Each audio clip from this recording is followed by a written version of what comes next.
Shalom, selamat malam Bapak Ibu yang sama dikasihi Tuhan. Bersyukur untuk setiap kebaikan dan penyertaan Tuhan dalam kehidupan kita, sehingga pada malam hari ini kita boleh diperjumpakan kembali dalam ibadah Kamis Putih, menyambut Pekan Suci. Mengingat kasih dan perintah Tuhan dan makna Kamis Putih, Kamis Putih atau Kamis Suci adalah hari Kamis sebelum Jumat Agung. Dalam tradisi Yahudi, Kamis Putih bertepatan dengan awal masa Paskah Yahudi yang diteruskan dari Perjanjian Lama untuk memperingati kelepasan orang Israel dari Mesir. Kelepasan itu terjadi setelah Tuhan menjatuhkan tulah ke-10 kepada orang Mesir, yaitu kematian semua anak sulung. Jadi peristiwa Kamis Putih bersamaan dengan perayaan Paskah dari Perjanjian Lama. Sebagai orang-orang Yahudi, Yesus dan murid-murid memperingati Paskah Yahudi dengan mengadakan jamuan makan dengan roti tidak beragi dan penyembelihan anak domba Paskah di Bait Suci.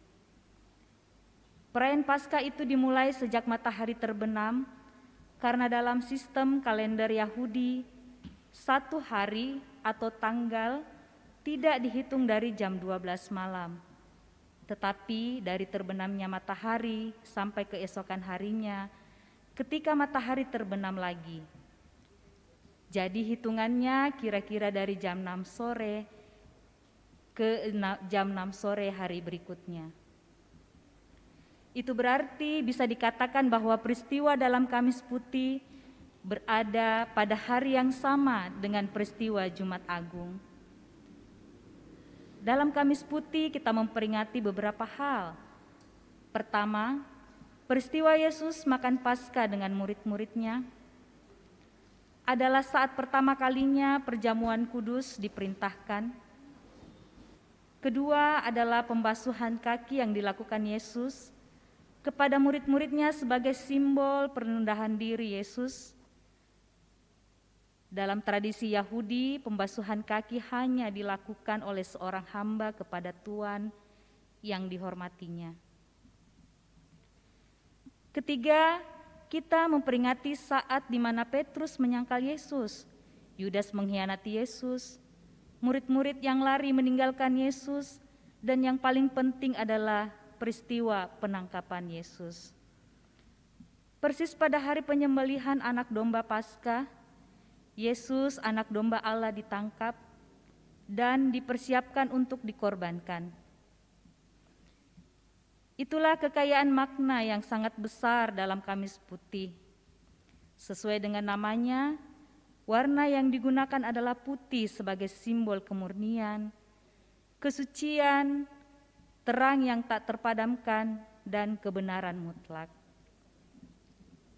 Mari Bapak Ibu kekasih jemaat Tuhan, saya mempersilahkan kita berdiri, kita akan memulai ibadah kita.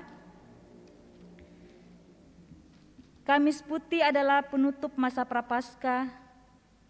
Secara khusus perayaan Kamis Putih merupakan pengenangan akan peristiwa Tuhan Yesus membasuh kaki para muridnya, walaupun Kristus adalah Sang Firman Allah yang ilahi dan kudus.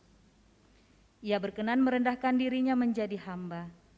Kita hadir di sini untuk mengenang karya agung itu, dan sebagai orang yang percaya kepada Tuhan Yesus, maka seharusnya kita terus mengingat akan kasih setia Tuhan dan kebaikannya dalam kehidupan kita.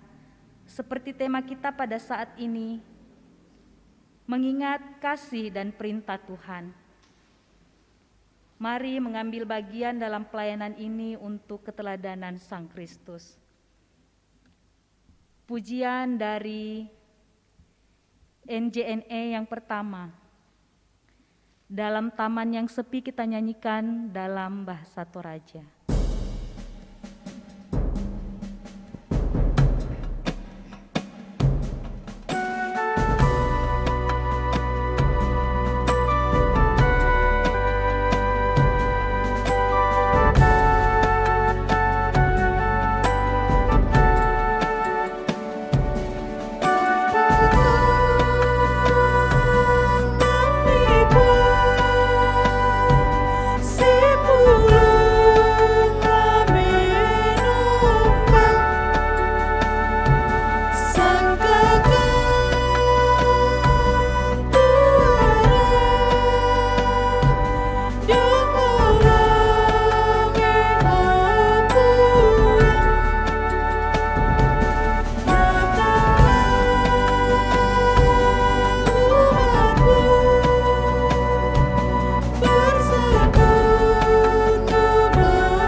Pertolongan kita dalam ibadah Kamis Putih adalah dalam nama Tuhan yang menjadikan langit dan bumi.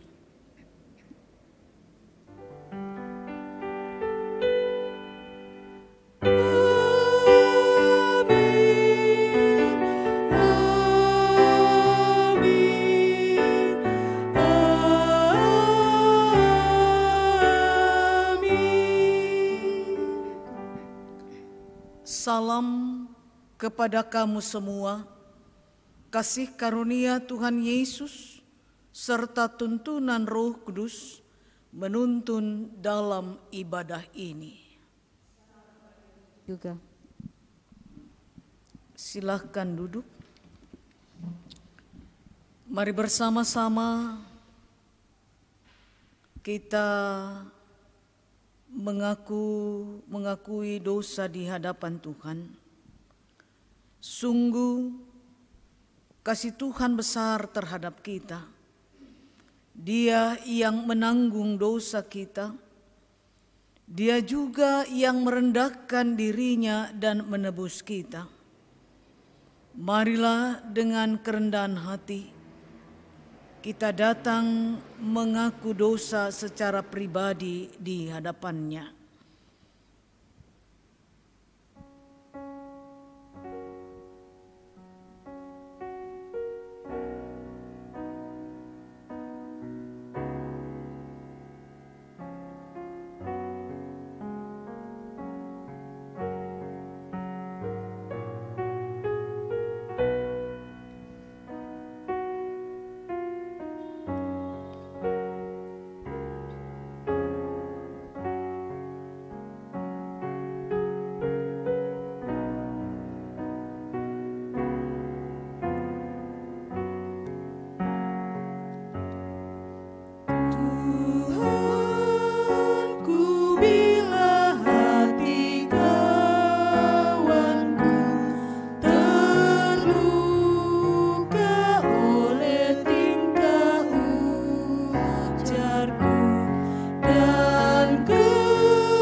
Kami menyadari betapa Engkau mengasihi kami. Engkau tidak pernah jemu menjawab doa dan kerinduan kami. Namun, kami sering berbuat seakan-akan tidak menghargai kasih dan berkat-Mu. Ampunilah ketidaktaatan kami pada perintah-Mu, agar kami layak dalam hadirat-Mu.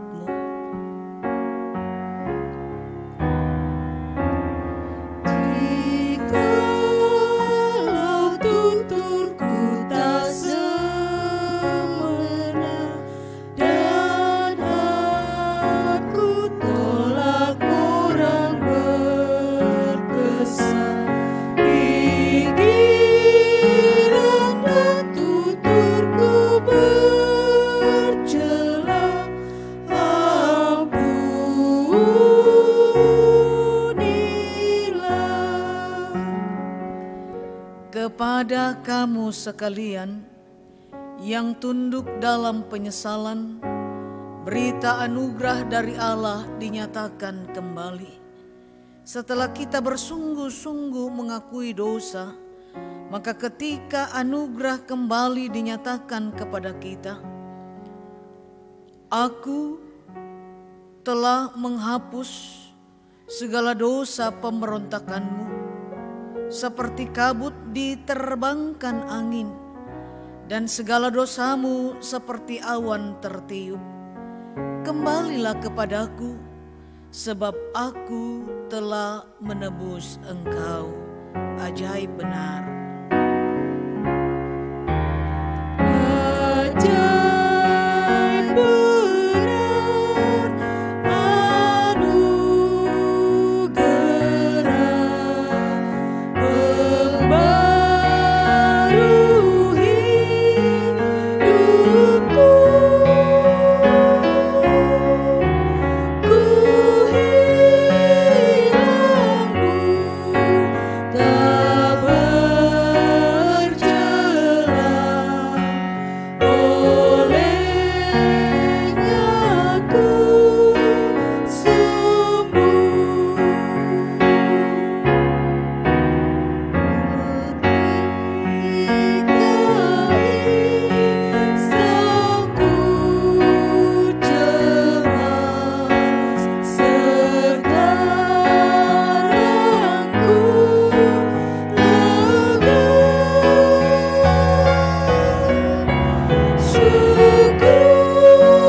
Jemaat Tuhan, dengarkanlah petunjuk hidup baru.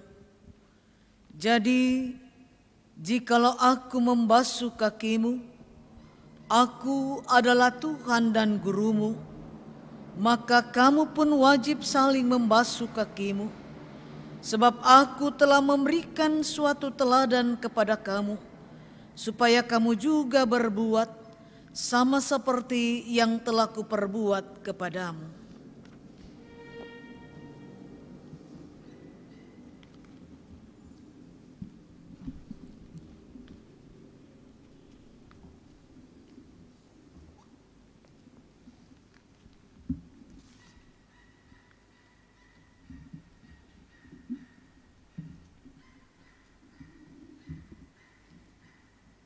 Jemaat yang dikasihi Tuhan, mari kita bermazmur dengan berbalasan dengan membacakan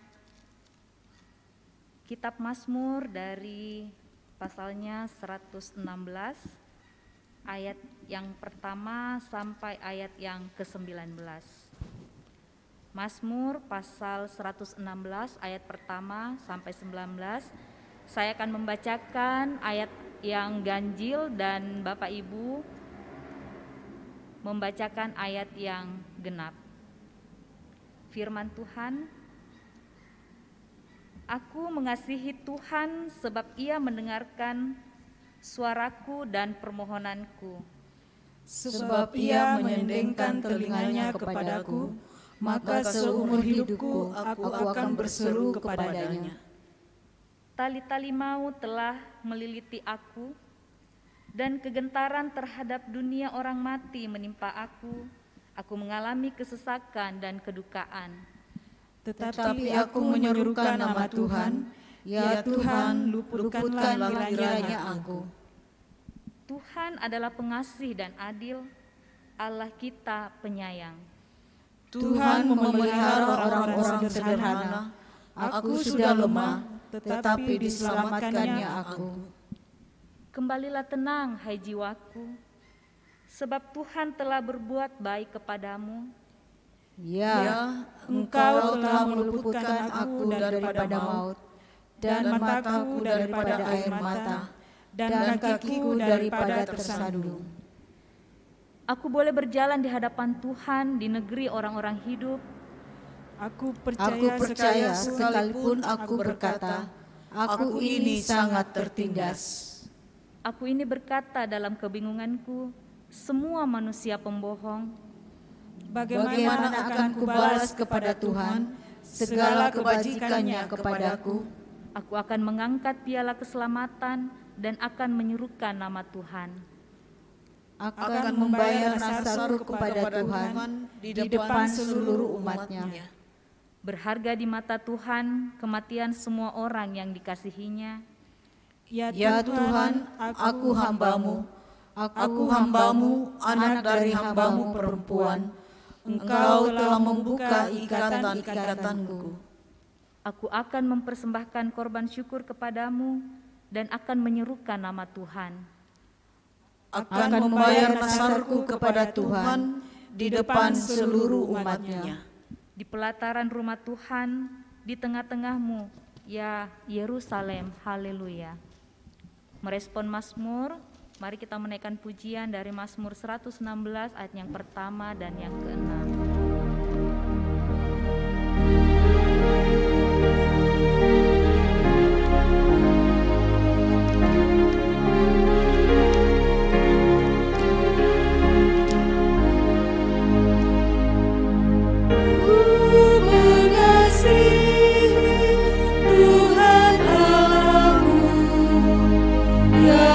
Mendengar doaku selama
Kita akan mendengarkan kebenaran firman Tuhan.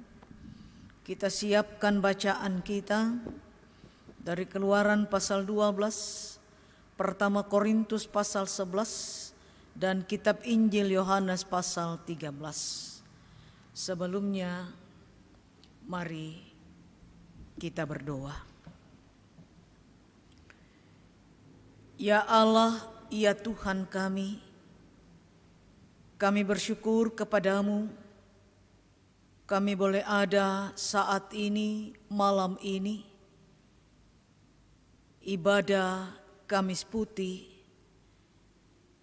Kami yakini kasih setiamu menuntun, memelihara hidup kami. Terima kasih atas penyertaan-Mu Tuhan.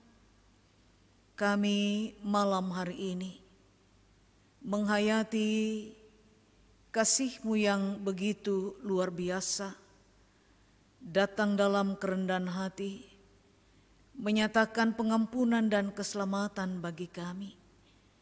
Tuhan, malam ini kami akan menghayati kebenaran firman-Mu. Ya Roh Kudus, tuntun, bimbing, dan arahkan kami untuk menghayati secara sungguh makna pelayanan Yesus dalam kerendahan hati. Kiranya firman-Mu memampukan kami untuk hidup saling melayani seperti yang diteladankan oleh Tuhan Yesus kepada kami sekalian. Berkati hamba-Mu Tuhan yang Tuhan pakai pada malam hari ini di dalam memberitakan kebenaran firman-Mu melalui ibadah Kamis Putih. Berkati kami semuanya, ampuni salah dosa kami. Di dalam nama Yesus Kristus firman yang hidup, kami berdoa dan mengucap syukur. Amin.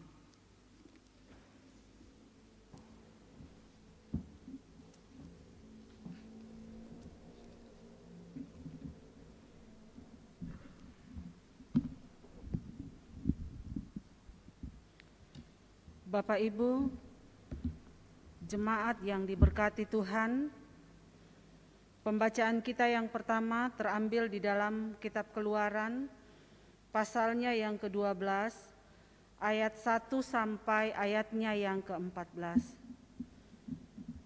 Firman Tuhan berbunyi demikian. Berfirmanlah Tuhan kepada Musa dan Harun di tanah Mesir.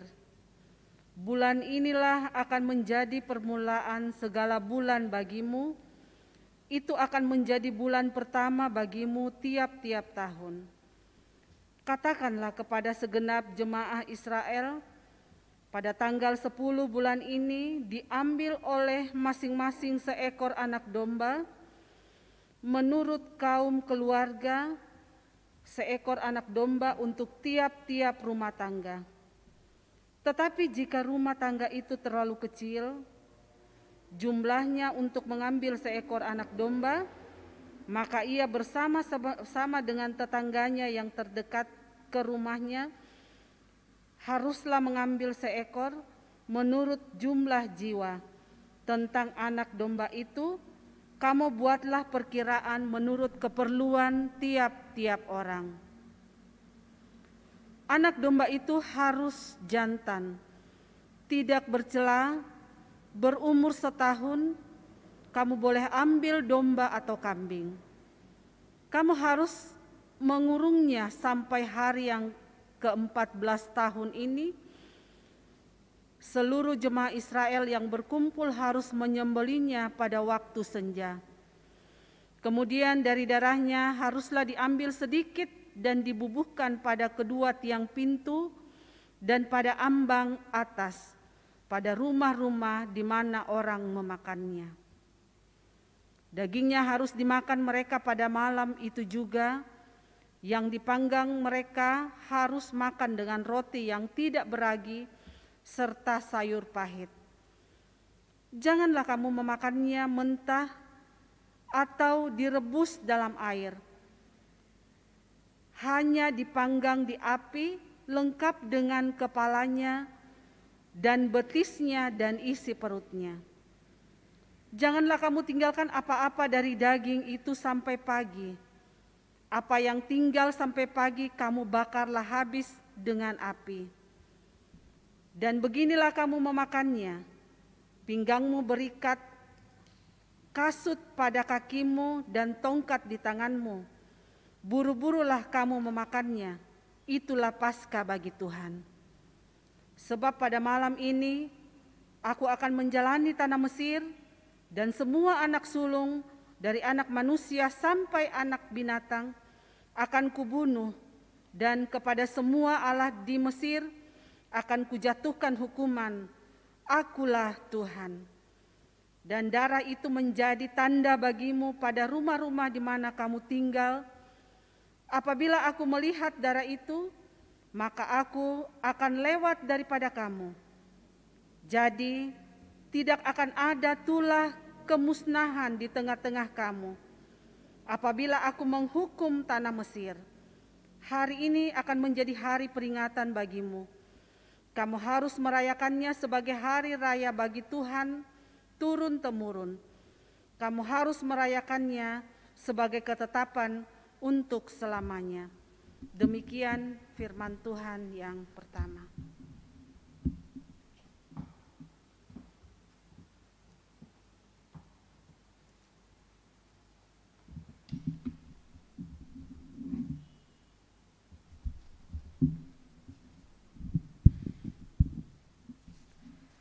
Pembacaan firman Tuhan yang kedua dari 1 Korintus 11 ayatnya yang ke-17 hingga ayatnya yang ke-34. Firman Tuhan berbunyi demikian. Kebiasaan-kebiasaan yang salah dalam perjamuan malam.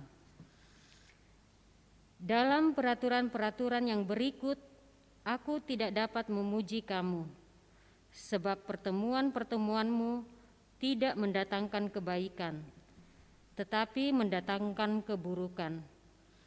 Sebab pertama-tama aku mendengar bahwa apabila kamu berkumpul sebagai jemaat, ada perpecahan di antara kamu, dan hal itu sedikit banyak aku percaya. Sebab di antara kamu harus ada perpecahan, supaya nyata nanti siapakah di antara kamu yang tahan uji. Apabila kamu berkumpul, kamu bukanlah berkumpul untuk makan perjamuan Tuhan. Sebab pada perjamuan itu tiap-tiap orang memakan dahulu makanannya sendiri, sehingga yang seorang lapar dan yang lain mabuk. Apakah kamu tidak mempunyai rumah sendiri untuk makan dan minum? Atau maukah kamu menghinakan jemaat Allah dan memalukan orang-orang yang tidak mempunyai apa-apa? Apakah yang kukatakan kepada kamu? Memuji kamu? Dalam hal ini aku tidak memuji, sebab apa yang telah kuteruskan kepadamu telah aku terima dari Tuhan, yaitu bahwa Tuhan Yesus pada malam waktu ia diserahkan mengambil roti, dan sesudah itu ia mengucap syukur atasnya. Ia memecah-mecahkannya dan berkata, "Inilah tubuhku yang diserahkan bagi kamu. Perbuatlah ini menjadi peringatan akan aku." Demikian juga ia mengambil cawan sesudah makan, lalu berkata, "Cawan ini adalah perjanjian baru yang dimateraikan oleh darahku. Perbuatlah ini setiap kali kamu meminumnya menjadi peringatan akan aku. Sebab setiap kali kamu makan roti ini dan minum cawan ini, kamu memberitakan kematian Tuhan sampai ia datang. Jadi, barang siapa dengan cara yang tidak layak makan roti atau minum cawan Tuhan, ia berdosa terhadap tubuh dan darah Tuhan. Karena itu, hendaklah tiap-tiap orang menguji dirinya sendiri, dan baru sesudah itu ia makan roti dan minum dari cawan itu. Karena barang siapa makan dan minum tanpa mengakui tubuh Tuhan, ia mendatangkan hukuman atas dirinya. Sebab itu, banyak di antara kamu yang lemah dan sakit, dan tidak sedikit yang meninggal. Kalau kita menguji diri kita sendiri, hukuman tidak menimpa kita. Tetapi kalau kita menerima hukuman dari Tuhan, kita dididik supaya kita tidak akan dihukum bersama-sama dengan dunia. Karena itu, saudara-saudaraku, jika kamu berkumpul untuk makan, nantikanlah olehmu seorang akan yang lain. Kalau ada orang lain, ia tidak bersuka. Kalau ada orang lain yang lapar, baiklah ia makan dahulu di rumahnya, supaya jangan kamu berkumpul untuk dihukum. Hal-hal yang lain akan kuatur kalau aku datang. Demikian firman Tuhan. Hosiana. Hosiana, Hosiana, Hosiana.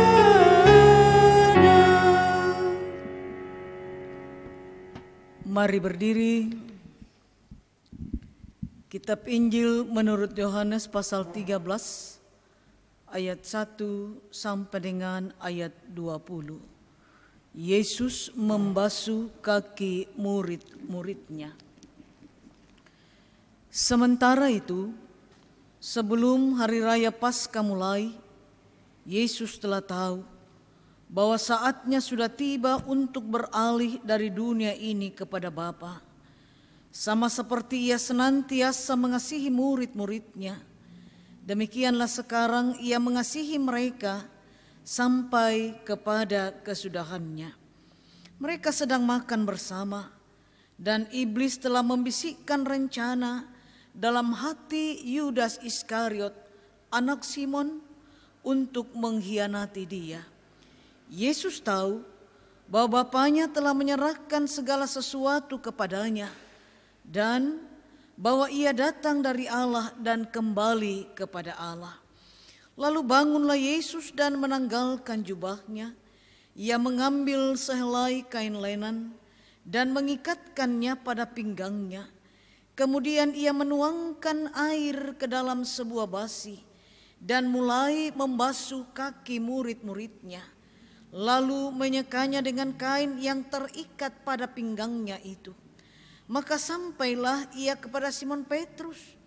Kata Petrus kepadanya, "Tuhan, Engkau hendak membasuh kakiku?" Jawab Yesus kepadanya, "Apa yang kuperbuat engkau tidak tahu sekarang, tetapi engkau akan mengertinya kelak." Kata Petrus kepadanya, "Engkau tidak akan membasuh kakiku sampai selama-lamanya." Jawab Yesus, "Jikalau aku tidak membasuh engkau, engkau tidak mendapat bahagian dalam aku." Kata Simon Petrus kepadanya, "Tuhan, jangan hanya kakiku saja, tetapi juga tangan dan kepalaku." Kata Yesus kepadanya, "Barang siapa telah mandi, ia tidak usah membasuh diri lagi, selain membasuh kakinya. Karena ia sudah bersih seluruhnya. Juga kamu sudah bersih, hanya tidak semua." Sebab ia tahu siapa yang akan menyerahkan dia. Karena itu ia berkata, "Tidak semua kamu bersih." Sesudah ia membasuh kaki mereka, ia mengenakan pakaiannya dan kembali ke tempatnya. Lalu ia berkata kepada mereka, "Mengertikah kamu apa yang telah kuperbuat kepadamu? Kamu menyebut aku guru dan Tuhan, dan katamu itu tepat, sebab memang akulah guru dan Tuhan. Jadi, jikalau aku membasuh kakimu, aku yang adalah Tuhan dan gurumu, maka kamu pun wajib saling membasuh kakimu. Sebab aku telah memberikan suatu teladan kepada kamu, supaya kamu juga berbuat sama seperti yang telah kuperbuat kepadamu. Aku berkata kepadamu, sesungguhnya seorang hamba tidaklah lebih tinggi daripada tuannya, ataupun seorang utusan daripada dia yang mengutusnya. Jikalau kamu tahu semua ini, maka berbahagialah kamu jika kamu melakukannya. Bukan tentang kamu semua aku berkata, aku tahu siapa yang telah kupilih, tetapi haruslah genap nats ini. Orang yang makan rotiku telah mengangkat tumitnya terhadap aku. Aku mengatakannya kepadamu sekarang juga sebelum hal itu terjadi, supaya jika hal itu terjadi, kamu percaya bahwa akulah dia. Aku berkata kepadamu, sesungguhnya barang siapa menerima orang yang kuutus, ia menerima aku. Dan barang siapa menerima aku, ia menerima dia yang mengutus aku. Demikian pembacaan kita, Kure Sumanga Puang.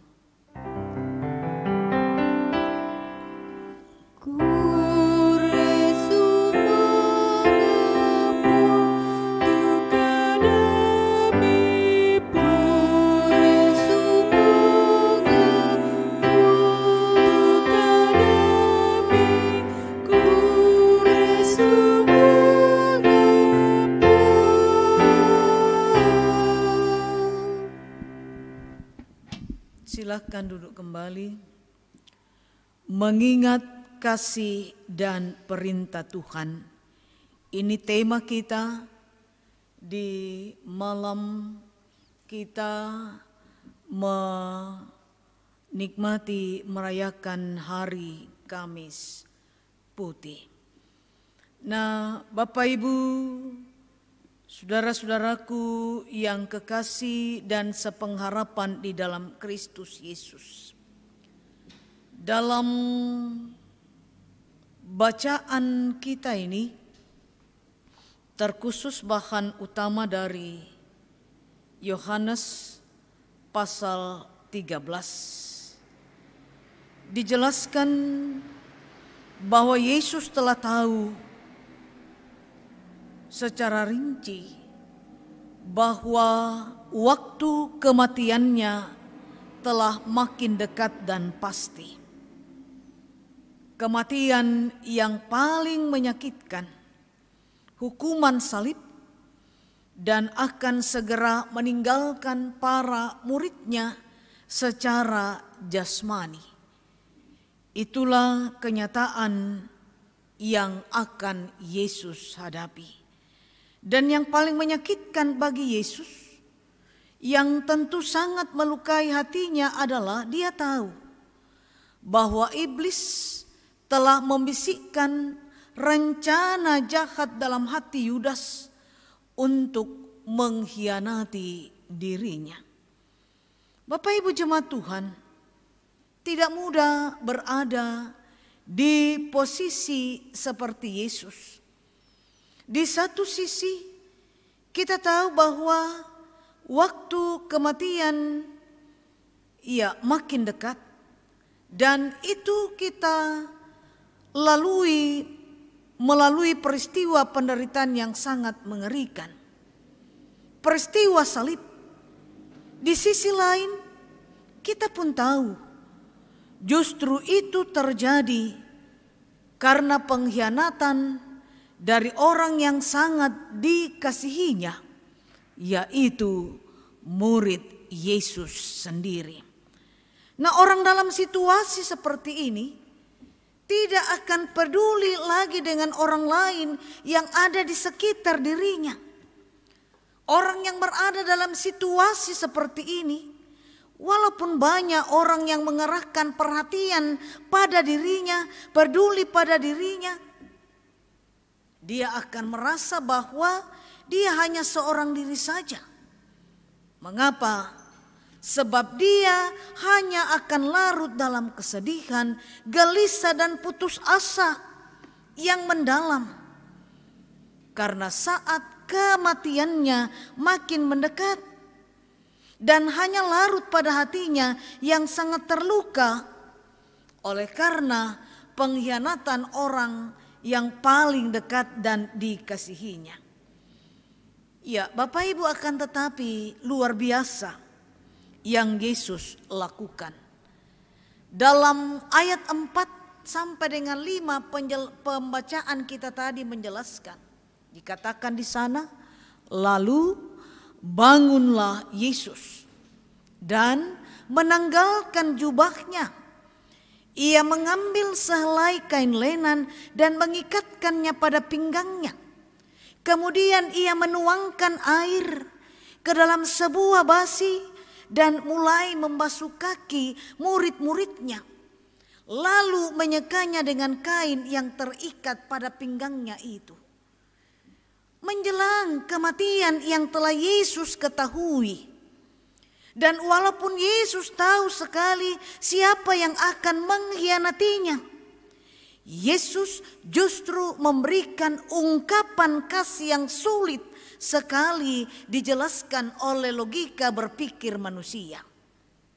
Yesus justru mengambil sikap memposisikan dirinya sebagai seorang hamba yang pada zaman itu harus membersihkan kaki Tuhan dan para tamunya dengan cara membasuh dengan air lalu menyekanya dengan kain di pinggangnya. Untuk mengerjakan pekerjaan itu, Yesus harus berlutut, merendahkan diri serendah-rendahnya, membasuh kaki para muridnya. Yesus yang adalah guru dan Tuhan. Bacaan kita mengatakan bersedia memposisikan dirinya sebagai seorang hamba, mengosongkan dirinya, melepaskan semua atribut-atribut kehormatan, atribut kebanggaan yang sudah mestinya dunia berikan kepadanya, karena memang dia berasal dari sorga mulia. Dia Tuhan yang patut disembah, dihormati. Pertanyaan kemudian ialah, mengapa Yesus harus membasuh kaki muridnya? Mengapa? Ingat, ini dalam konteks mereka sedang akan makan perjamuan Paskah. Di mana mereka mengadakan perjamuan Paskah? Kalau kita baca Matius 26 ayat 18, di sana dikatakan di rumah si Anu. Jadi saat itu Yesus dan murid-muridnya sedang akan makan perjamuan Paskah. Nah, pada saat itu orang Yahudi kalau makan Paskah tidak duduk makan seperti model kita saat ini. Duduk makan atau duduk model lesehan. Tidak. Tetapi model makan orang Yahudi adalah sedikit berbaring. Pertanyaan kita, mengapa harus begitu? Bapak Ibu ingat, Paskah orang Yahudi beda dengan Paskah orang Kristen saat ini. Paskah orang Kristen memperingati kebangkitan Yesus Kristus dari maut. Sementara orang Yahudi Paskahnya itu memperingati bangsa Israel keluar dari Mesir atau lepas dari penjajahan Mesir. Nah, Paskah pertama itu terjadi di Mesir. Tuhan suruh mereka makan perjamuan Paskah. Bagaimana bentuk model makan perjamuan Paskah orang Israel di Mesir? Kalau kita baca Keluaran pasal 12 ayat 11, di sana dikatakan, dan beginilah kamu memakannya. Penjelasannya tadi dalam kitab Keluaran. Dan beginilah kamu memakannya, pinggangmu berikat, kasut pada kakimu, dan tongkat di tanganmu. Buru-burulah kamu memakannya. Itulah Paskah bagi Tuhan. Nah, Paskah pada Paskah yang pertama, Posisi mereka makan perjamuan Paskah, mereka berdiri dan kondisinya terburu-buru. Mengapa terburu-buru? Karena mereka tidak boleh berlama-lama. Karena ada Firaun bersama tentaranya yang kuat, yang setiap saat bisa berubah pikiran lalu mengejar atau menghadang mereka untuk tidak keluar dari Mesir. Itu Paskah pertama. Nah, lalu ketika Paskah kedua, ketiga, ke-10, ke-50 dan seterusnya, apa Firaun masih ada? Sudah tidak ada kan? Nah, karena itu untuk apa makan sambil berdiri dan terburu-buru? Ya, nikmati makan perjamuan Paskahnya. Dan cara yang paling menikmati makan perjamuan Paskah adalah dengan setengah berbaring. Makanya ada istilah, kamu ini kerjamu hanya makan tidur. Makan tidur. Itu ya orang yang hidupnya mau santai. Nah, Bapak Ibu, jadi cara makan Paskah pasca keluar dari Mesir adalah dengan cara setengah berbaring. Nah, itu posisi yang membuat kita sulit untuk langsung berdiri. Nah, mengapa begitu?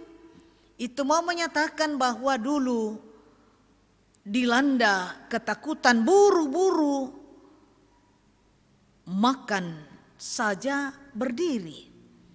Tetapi sekarang Tuhan bebaskan.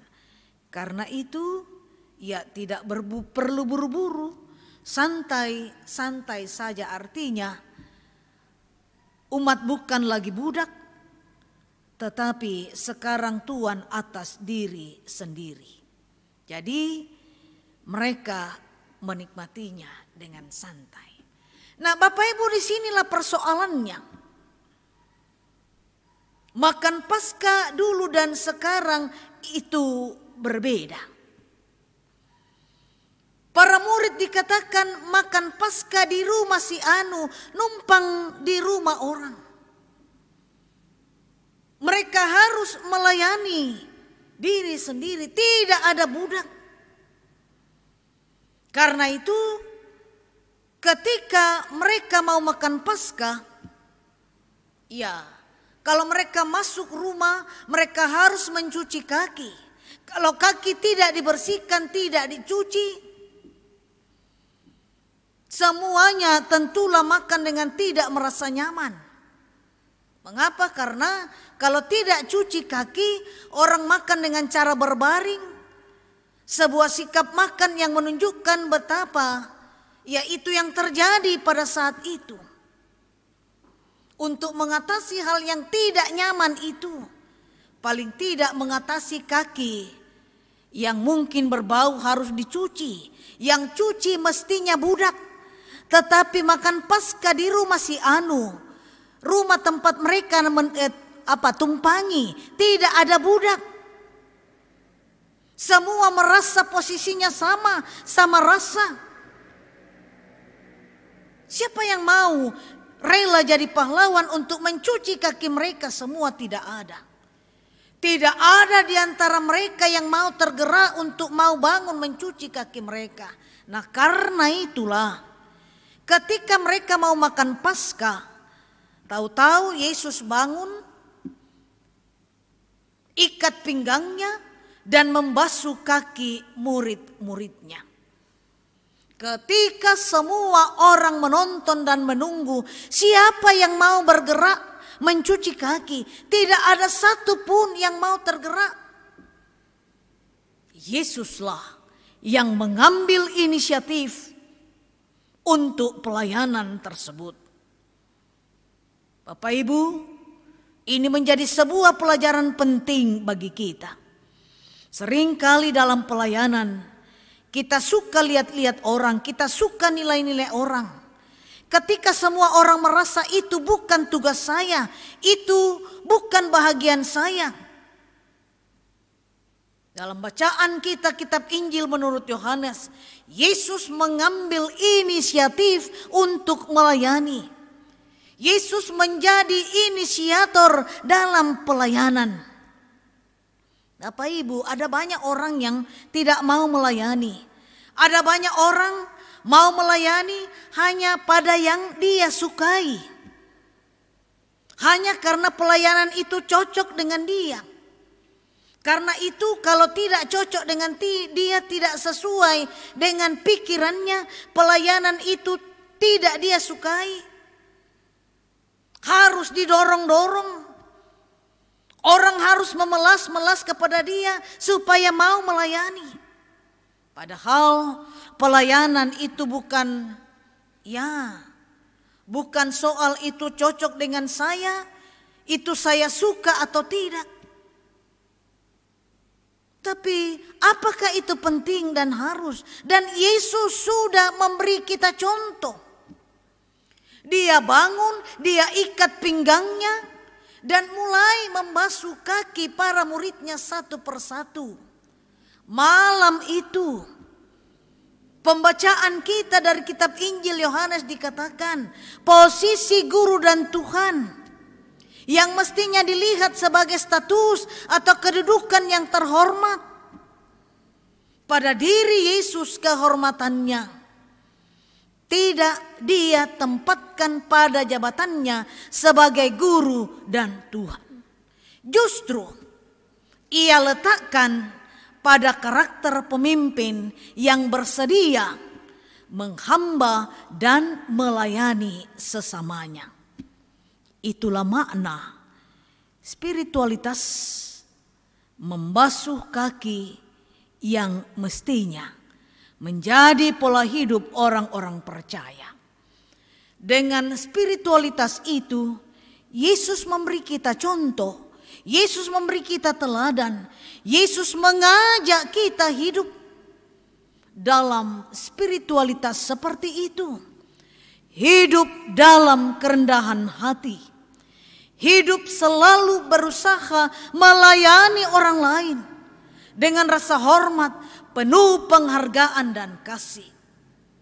Karena itu, Bapak Ibu, saudara-saudaraku yang kekasih, yang sepengharapan di dalam Kristus Yesus, kita semua sudah dipulihkan, diselamatkan, dibebaskan, dimerdekakan oleh Kristus Tuhan, Juru Selamat kita. Karena itu mari kita mengisi kehidupan kita dengan spiritualitas yang bermakna, yang berkualitas dalam hidup ini. Bagi Yesus, yang dipentingkan bukanlah apa yang dilakukan, melainkan mengapa hal itu dilakukan. Mengapa saudara dan saya kerjakan itu? Ada penghayatan batin, bukan sekedar aksi. Jadi jika kita sungguh-sungguh menghayati mana hidup rendah hati, menghamba, mari kita lakoni di keseharian hidup kita. Karena itu yang akan memampukan kita untuk menaklukkan segala keinginan diri, menaklukkan segala ambisi, keserakahan, keangkuhan kita, dan haus sanjungan serta perasaan sebagai orang penting. Hidup rendah hati dan melakoni spiritualitas pengosongan diri Yesus, menghamba seperti Kristus. Artinya tidak pernah memberi celah untuk merasa diri lebih berjasa, lebih senior, dan lebih penting. Mungkin dahulu kita pernah berjasa, tetapi Bapak Ibu saudara-saudaraku, apakah kita tetap mau mengabdikan diri dengan segenap hati dan makin tulus? Mungkin kita sudah lama menjadi majelis gereja, sudah lama terlibat dalam pelayanan. Tetapi apakah saat ini kita mampu memperlihatkan kedewasaan, kematangan, dan kebijaksanaan kepada anak-anak kita, kepada generasi di bawah kita?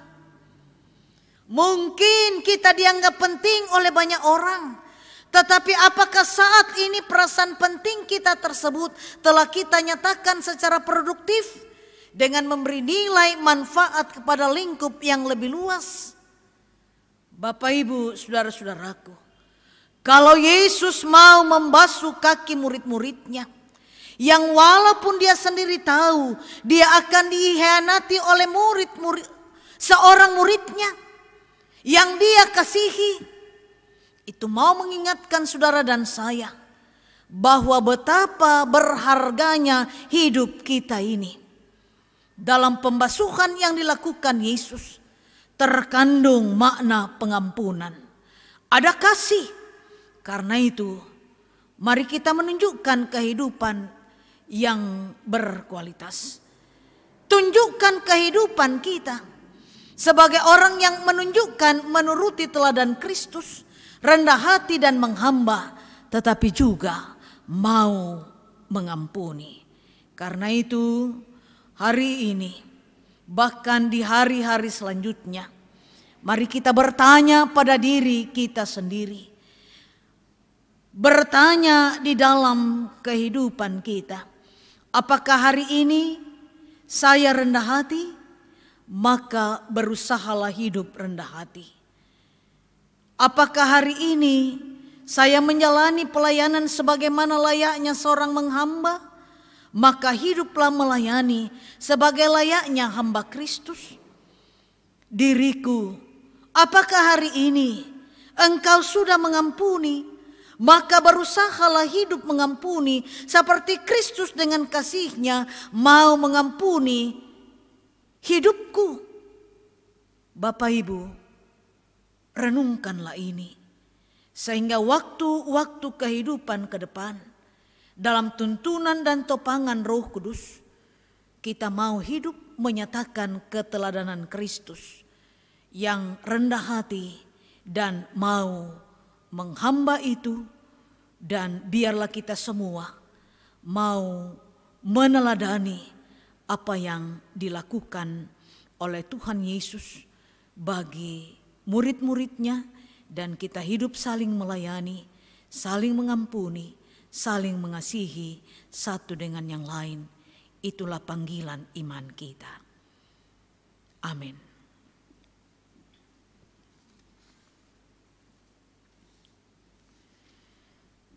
Sejenak kita masuk dalam saat teduh.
Bapak, Ibu, saudara-saudaraku, jemaat Tuhan,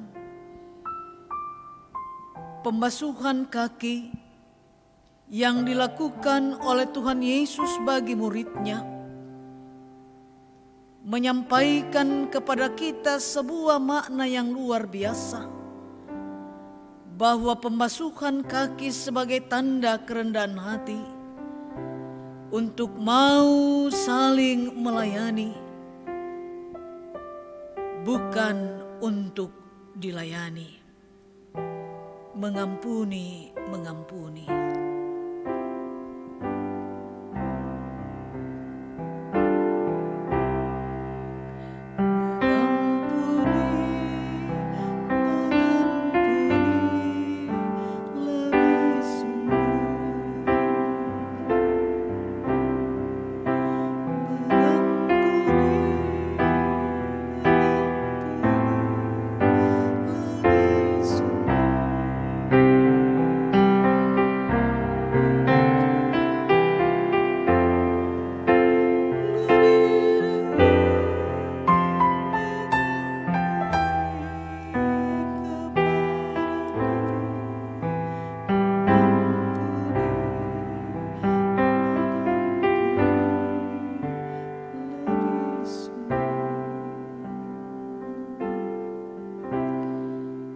Saudara-saudaraku jemaat Tuhan, Yesus memberikan keteladanan yang tulus untuk melayani.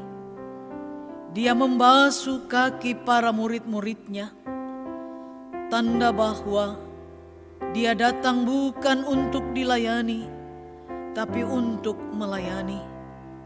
Marilah kita membuka mata hati, merenungkan keteladanan Yesus yang melayani dengan tulus, dengan kasih, agar kita mampu merubah diri dan juga mau melayani dengan tulus. Mari kita berdoa secara pribadi.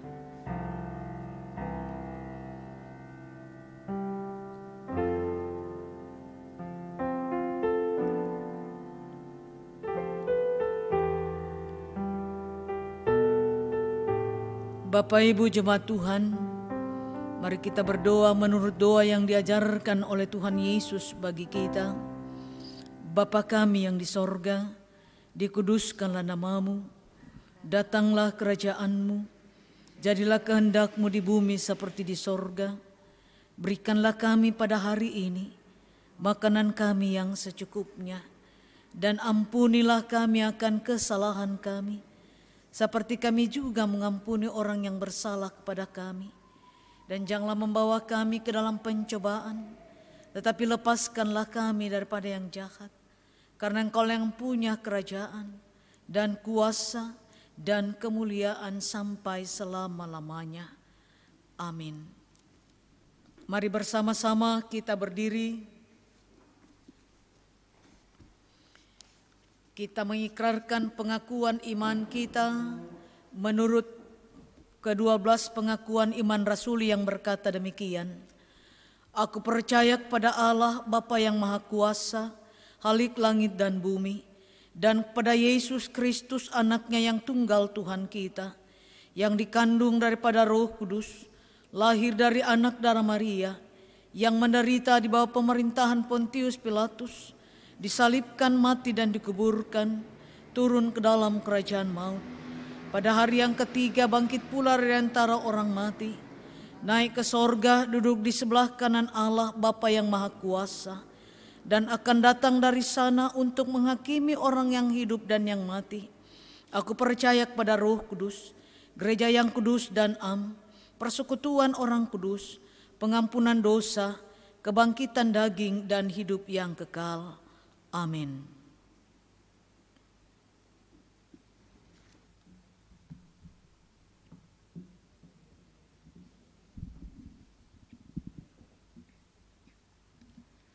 Jemaat yang diberkati Tuhan, saatnya kita diberi kesempatan untuk memberikan tanda ungkapan syukur kita melalui persembahan dan persembahan kasih yang terkumpul di rumah-rumah jemaat dapat dikumpulkan atau disetorkan ke kantor gereja atau menitipkan ke majelis di kelompok masing-masing atau bisa juga melalui via transfer. Firman Tuhan mengingatkan kita dalam Mazmur 116 ayatnya yang ke-17 sampai yang ke-19. Aku akan mempersembahkan korban syukur kepadamu dan akan menyerukan nama Tuhan, akan membayar nasarku kepada Tuhan di depan seluruh umat-Nya, di pelataran rumah Tuhan. Di tengah-tengahmu, ya Yerusalem, haleluya. Mengiringi persembahan kita menyanyikan lagu Bagi Yesus Kuserahkan.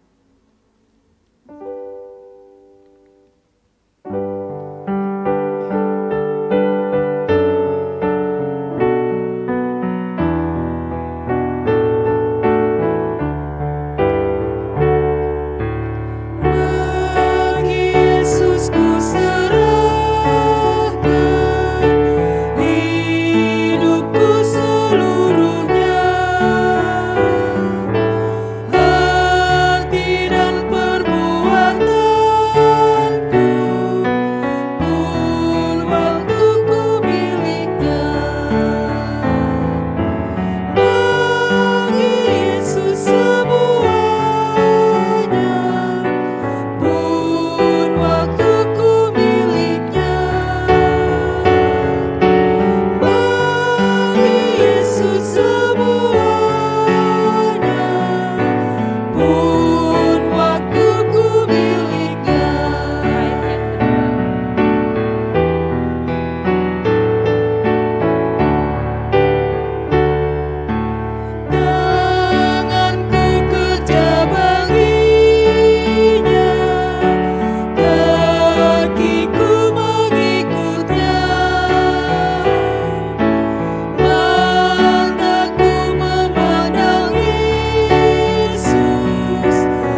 Kita nyatakan syukur dan syafaat kita berdoa. Ya Tuhan Bapa di sorga, terima kasih untuk malam ini. Kami boleh menikmati ibadah Kamis Putih. Kami boleh menikmati, mengingat kasih dan perintah Tuhan.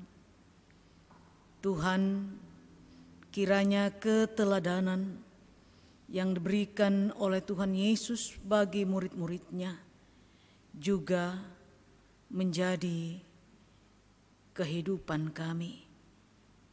Dimanapun Tuhan mengutus dan memanggil kami, mampukan kami untuk terus mengingat kasih dan perintah Yesus bagi kami, umatnya, gerejanya saat ini. Bapa di surga, ampuni kami jikalau kami mengabaikan pelayanan yang Tuhan percayakan bagi kami. Biarlah dalam kerendahan hati kami mau mengangkat tugas pelayanan dengan penuh sukacita. Tuhan, kami berdoa mendoakan semua gerejamu yang menikmati ibadah Kamis Putih saat ini, yang melakukan pembasuhan kaki. Tuhan memberkati, menolong setiap jemaatmu untuk memaknai makna pembasuhan kaki Yesus bagi kaki murid-muridnya. Biarlah semuanya dimaknai dengan baik, sehingga spiritualitas yang kami nampakkan dalam kehidupan ini senantiasa berkenan kepada Tuhan. Bapa di sorga, terima kasih dalam ibadah Kamis Putih malam ini. Kami boleh menyatakan ungkapan buah-buah iman kami. Berkenanlah Tuhan memberkati setiap tangan majelis jemaat yang akan menata dan mengelolanya dengan baik. Berkati persembahan syukur jemaatmu yang diberikan di rumah-rumah, yang akan diantar ke kantor gereja, bahkan yang memberinya melalui transfer rekening. Kiranya diberkati oleh Tuhan. Berkati setiap berkat-Mu Tuhan yang ada pada kami. Bapa di sorga, berkati kami semua yang sudah boleh mengambil peran dalam ibadah malam hari ini. Biarlah kehadiran kami semua membawa dan menjadi berkat bagi setiap jemaat-Mu yang menikmatinya. Berkati jemaat Tuhan dimanapun berada, baik itu dalam lingkup kota Makassar maupun yang ada di luar kota Makassar yang menikmati ibadah Kamis Putih ini. Kiranya diberkati oleh Tuhan. Majelis gereja dan pengurus OIG, seluruh anggota jemaat-Mu, Jemaat Bawah Karaeng, dipelihara, ditopang dan diberkati oleh Tuhan. Bapa di surga, ketika usai ibadah ini Tuhan, kami akan kembali ke rumah masing-masing kami. Tuntun sertai kami, jadilah gembala yang setia bagi kami. Tiba dengan selamat sentosa di rumah masing-masing kami. Di sana pun kami hidup dalam kerendahan hati, menyatakan keteladanan spiritualitas Kristus yang diteladankan di dalam kehidupan kami selaku gereja, selaku orang percaya.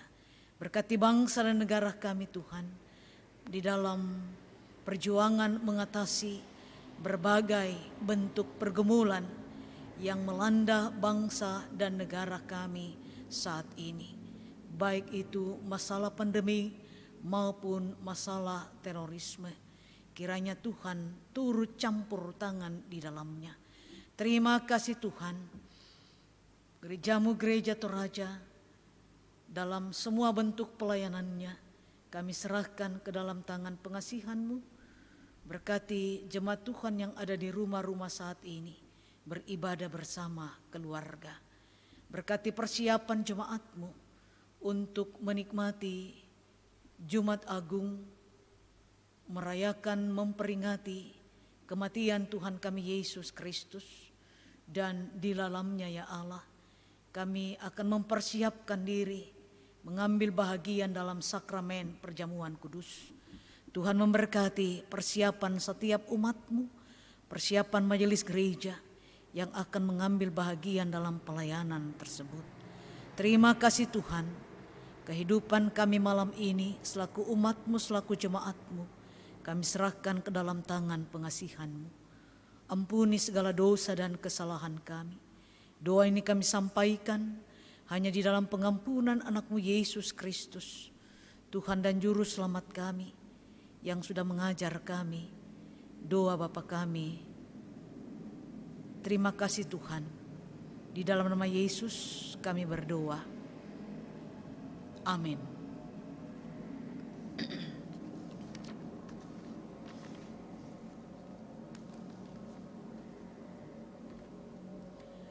Mari berdiri, kita mengangkat pujian Damai Sejahtera Kutinggalkan Bagimu. Damai sejahtera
Bapak, Ibu, saudara-saudaraku jemaat Tuhan, pergilah dalam keteguhan imanmu untuk terus melakukan perintah Tuhan dengan terus mengingat tindakan kasih Tuhan dalam hidupmu.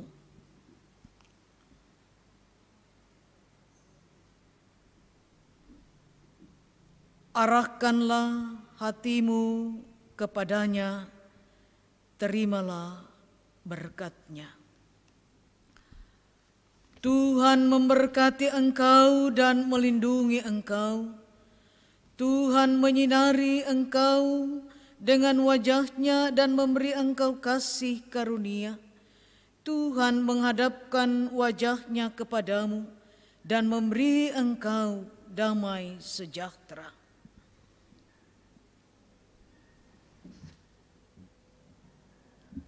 Bapak Ibu yang diberkati Tuhan, terpujilah Tuhan yang telah memimpin dan menyertai ibadah kita sepanjang malam hari ini, dan diucapkan terima kasih kepada hamba Tuhan, Ibu Pendeta Lili Danga yang telah membagikan firman Tuhan kepada kita pada ibadah Kamis Putih malam ini. Tuhan memberkati terus dalam pelayanan selanjutnya.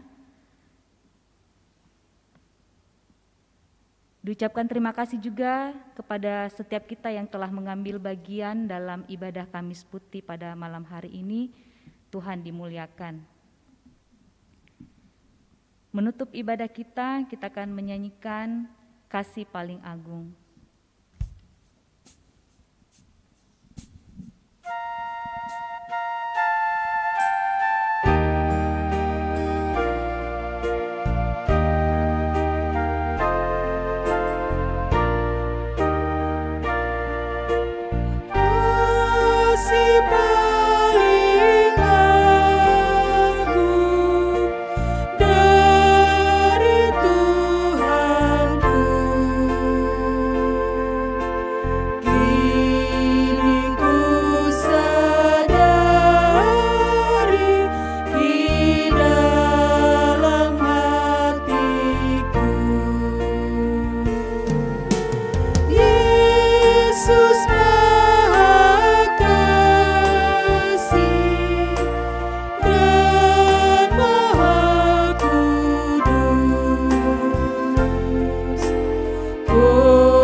kita pada malam hari ini.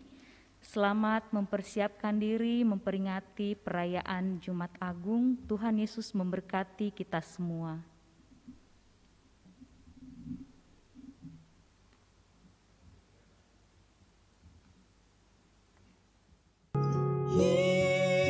Yesus Tuhan